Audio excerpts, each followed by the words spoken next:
insect species number in the hundreds of thousands. But for centuries, one insect in particular has been consistently more useful to humanity than any other. That insect is the honeybee.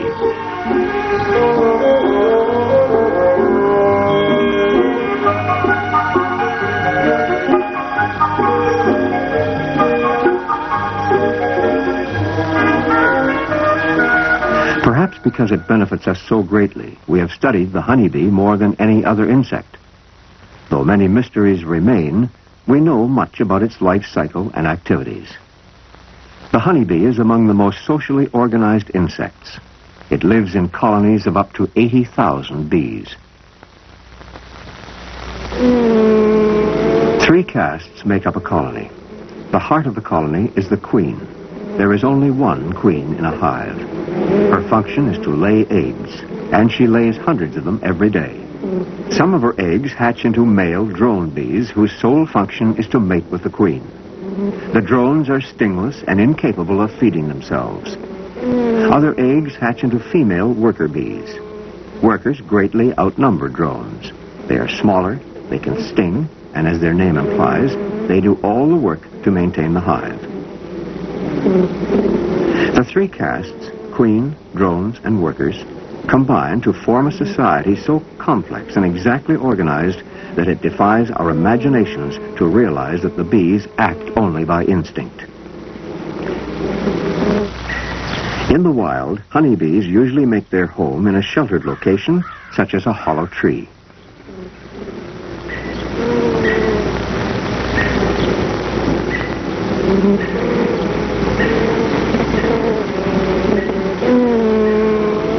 People provide many colonies with homes these days, though the bees themselves are not domesticated.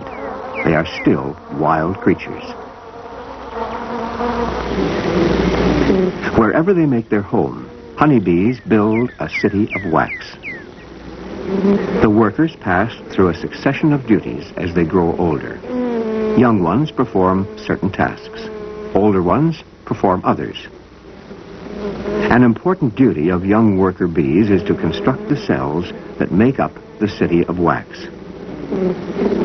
These cells are cradles for the young and storage vaults for food. The bees build 3 sizes of cell. By far, the highest percentage are small cells in which the worker bees are reared and in which food is stored. They build a small number of larger cells for the drones, and on certain occasions, a few special queen cells. Young worker bees produce wax in glands of the abdomen. They extrude the wax in thin flakes, plucking it from their bodies with special claws on their legs.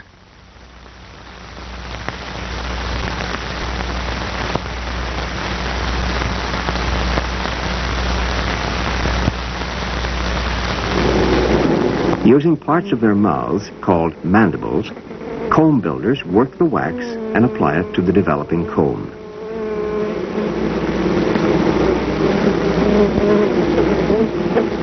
To span distances too great for a single bee, some workers form living bridges so that others may cross.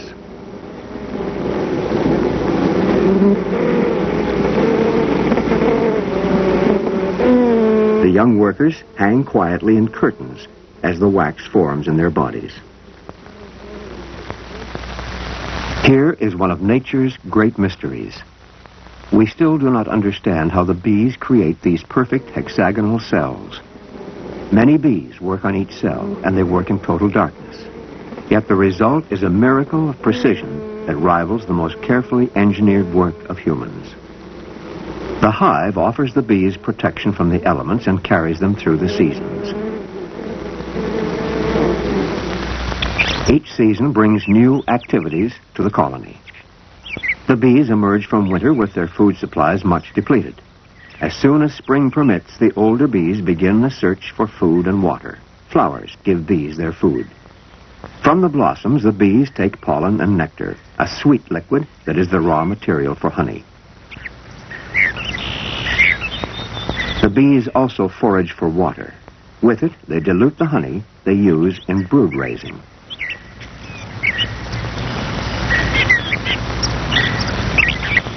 Most of the activities of these social insects are directed toward raising the young. Pollen is a vital requirement in the diets of the developing bees. In early spring, pollen is scarce because there are so few flowers. But as the season progresses, pollen becomes abundant. The workers collect it on their hairy bodies and comb it to receptacles on their hind legs called pollen baskets. The pollen pellets can be seen on some of the returning bees. Inside the hive, the foraging worker searches for a cell for her burden of pollen. Bees may collect pollen and nectar on the same trip. Here she deposits the nectar in a honey cell.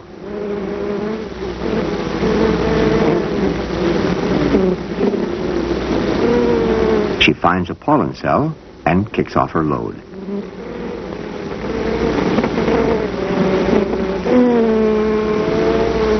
Another worker packs the pollen and adds honey, making bee bread, a food for the young.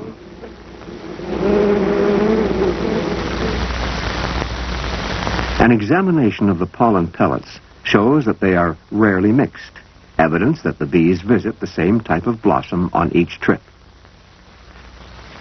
This is most important to our welfare because it means that as they travel from flower to flower, the bees cross-pollinate many of the crops that we depend on for food. Apples, oranges, plums, alfalfa, clover, and dozens of other crops depend on the bee for pollination.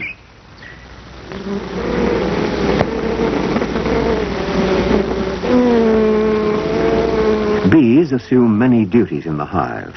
Some of the youngest workers are housekeepers. This one removes a dead pupa, while this one prepares a cell to receive one of the queen's eggs. As the queen lays eggs, a court of workers attends her constantly. Just what is the secret of her attraction? It has been learned that the queen bee emits a complex chemical substance called a pheromone that attracts the workers.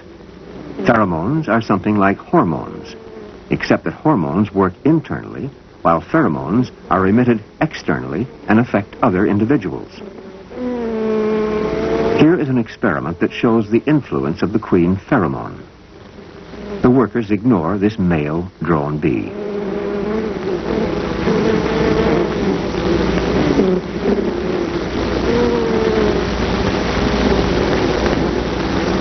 But when the drone is daubed with a drop of queen pheromone, the worker bees react immediately and pay to the drone the same attention that they would to the queen.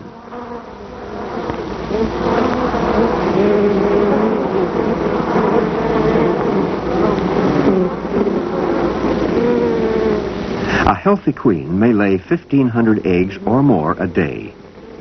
She can lay fertilized or unfertilized eggs. In the smaller cells of the hive, she lays fertilized eggs, which will develop into the female worker bees. In these larger cells, she lays unfertilized eggs, which will develop into the male drone bees.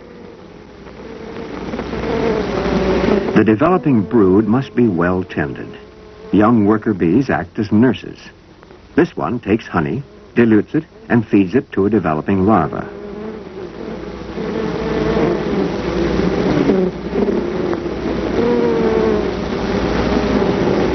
This nurse takes the pollen-rich bee bread, mixes it with honey, and feeds it to the young.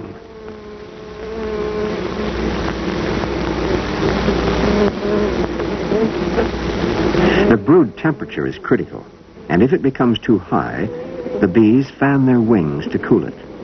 Foragers bring water into the hive, which, as it evaporates, further lowers the temperature. When the larvae are fully grown, worker bees cap the cells with wax.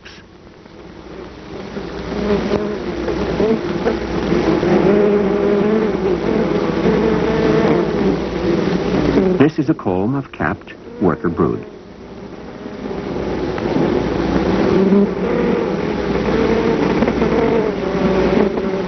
Inside the capped cell, this larva spins a delicate cocoon in which the marvelous process of metamorphosis will take place.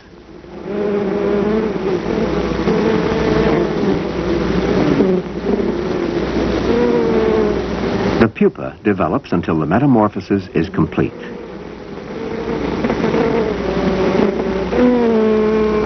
Drones take 24 days to mature. Queens take 16 days. And workers, like the one we're watching, take 21 days.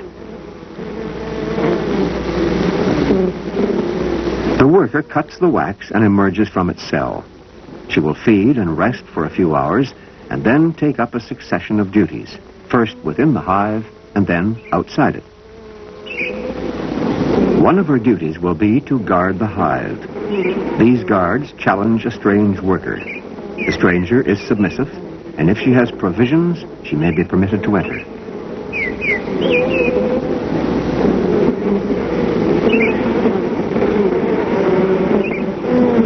Intent on stealing honey, this yellow jacket will be killed, probably at the cost of a guard's own life.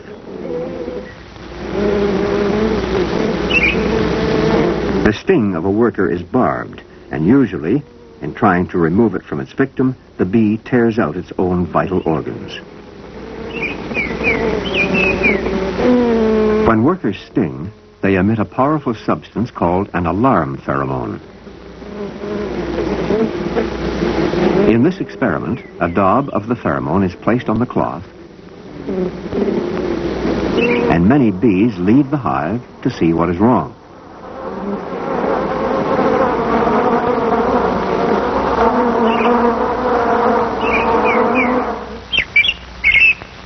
Older bees act as foragers. Summer is their busiest season. Blossoms are plentiful. The workers collect nectar and store it inside a part of their body called the honey stomach. In the honey stomach, also called a crop, the nectar begins to undergo the change into honey.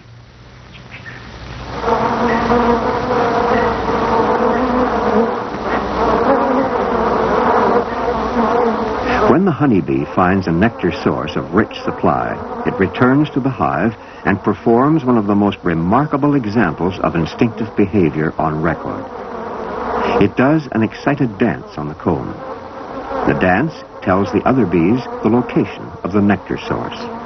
Here we see the round dance. It tells the following bees that there is a good supply quite close to the hive. The dancing bee usually gives out sips of nectar, which helps to identify the source. The character of the dance changes as the distance to the source of food increases. Now the dance consists of a number of turns and a straight line waggle dance. The straight line portion of the dance tells the other bees which direction to follow, and the number of turns in a given time tells them how far to go. They can now fly directly to the source.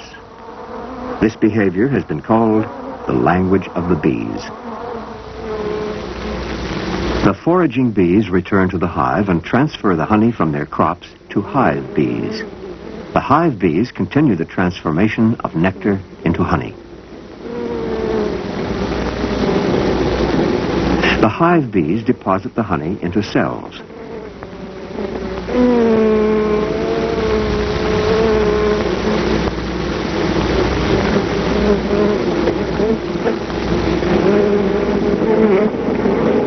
The fanning bees circulate the air in the hive, lowering the moisture content of the honey.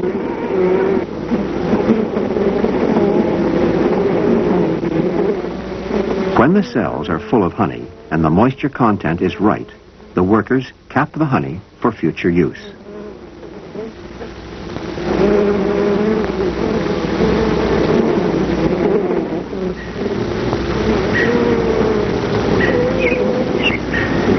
During a season, the bees collect pounds of honey. It takes many bees to collect a single pound, and in the process, they fly a combined distance equal to twice around the world. Meanwhile, more and more bees emerge from their pupal cells every day until the hive is overcrowded. The honeybees have an instinctive mechanism for controlling the population within the hive. The mechanism is called swarming. When they swarm, many members of the colony, including the queen, depart to find a new home. Before they swarm, the workers build queen cells, in which new queens will be reared. The developing queens receive a special diet of royal jelly, a remarkable substance produced in the heads of the worker bees. With this special diet alone, the larva, which otherwise would have become a worker, becomes a queen, different in physical structure and instinctive behavior.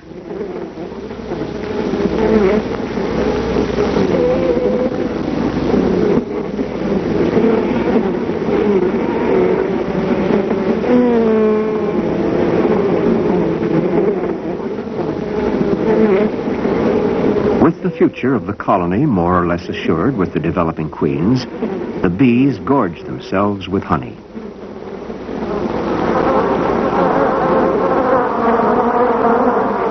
And swarm out of the hive to seek a new home, accompanied by the old queen.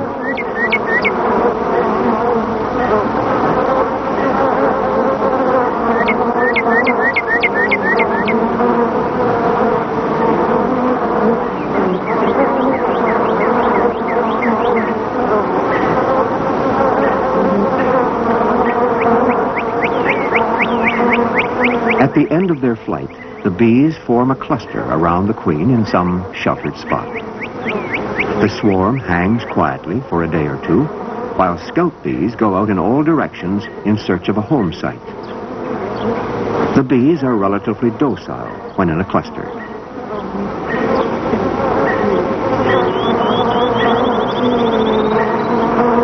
The scouts return and do their directional dances to indicate their chosen locations.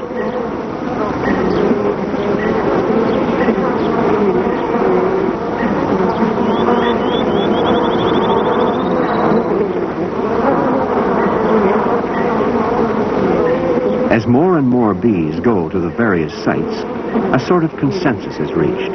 And finally, the entire surface of the cluster boils into a frantic breaking dance, and then, as though on signal, the cluster breaks and the bees take off with their queen to their new home.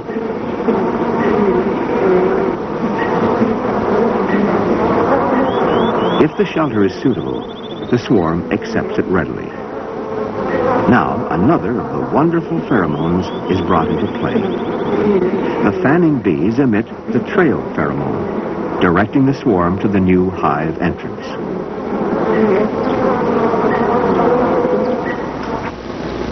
Back in the old hive, a dramatic encounter will take place. One of the virgin queens emerges from her cell. The queens, some of which are still in their cells, emit a piping sound. The first instinct of the virgin queen is to destroy her royal sisters. Unlike the workers, the queen can sting again and again, for her stinger is not barbed.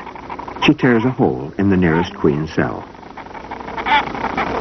and stings one rival before she can escape.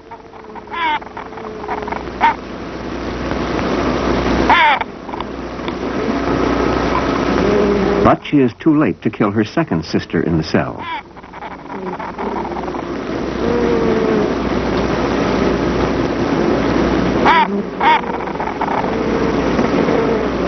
This virgin queen escapes.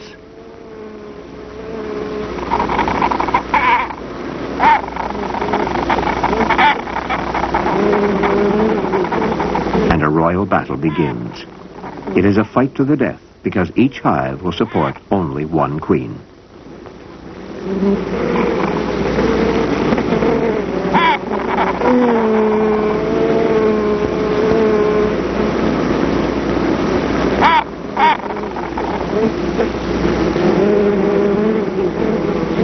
This queen has received a mortal wound and soon will die, while this one will mother a new generation of workers and drones. But first, if she is to produce workers, she must leave the hive to receive the male sperm. Incapable of work, the drones exist for the single purpose of mating with a queen. They may mate with the queen of their own hive or with a queen from another hive, but they can mate only once.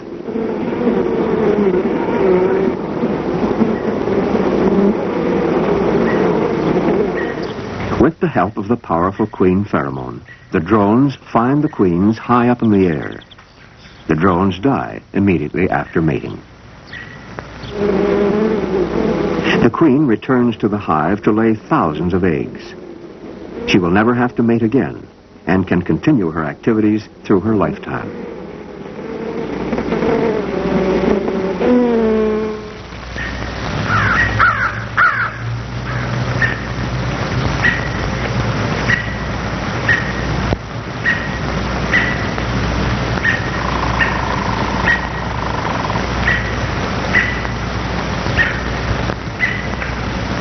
The mellow days of autumn spur the workers to new efforts as they prepare for winter by adding to their store of honey.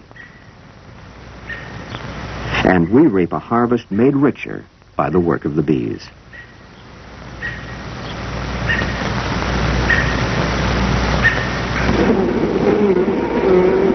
Soon, frost touches the blossoms, and the colony must practice new economies. The idle drones are no longer needed when they are driven from the hive to die.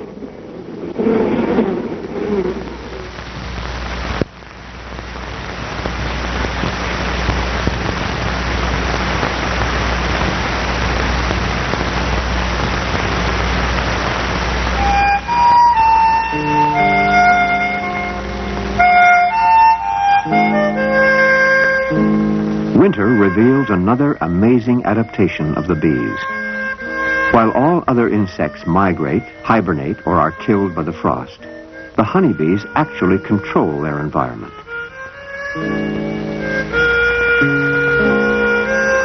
They form a close cluster in the hive with the queen at the middle.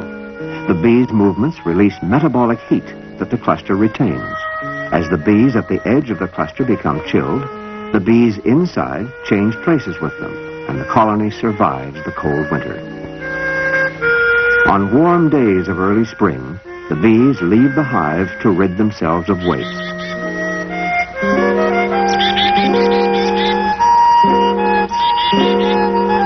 Some never return.